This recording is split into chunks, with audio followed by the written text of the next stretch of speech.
karena wajib salat. Karena wajib sembahyang. Adapun apabila gadah akal disebabkan karena ta'adiyun artinya karena memang bodoh tu tadi tu berarti. Disebabkan karena mengkonsumsi narkoba. Hingga ketika haid ini dicukupi kebutuhan oleh jiwa, maka mengalami depresi, stres, hingga ujung-ujungnya pungo. Dan dalam kondisi pungo akai karena fungsi akai secara maksimal, urungnya tetap wajib sembahyang, wajib puasa bulan Ramadan, wajib menutup aurat dan menanti kewajiban-kewajiban yang lain.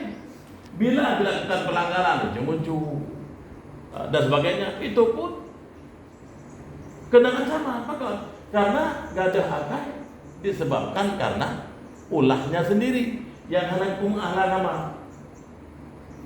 Bahkan untuk dinosiat, hanya oleh kasus. Misalnya orang ini kerja kan biasa tahu.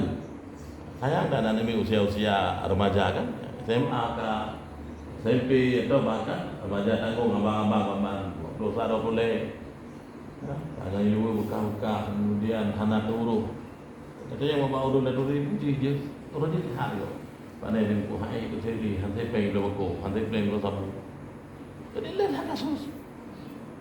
Kalau tempat rumah rehab pak, rumah rehab apa yang dibikin? Papa yo, boleh? Papa yang tempat rehab. Nanti tenang pak. Jadi kondisi yang lainnya tidak wajib sembahyang. Bahkan karena pungo yang diusahakan berbeda dengan kecelakaan, sehingga ada akal, orang yang amnesia disebabkan karena penyakit atau karena konflik mungkin kena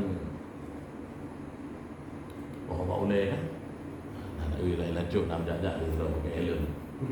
Memang kadang-kadang keluarga orang-orang pindah nak diri. Yang udah korban konflik. Jangan wajib. Jadi gadah akal disebabkan karena nak tahu insiden. Kejadian yang kan bodoh. Menyo gadah akal lagi kita mahu. Menyo wajib sembahyang. Nah, baik.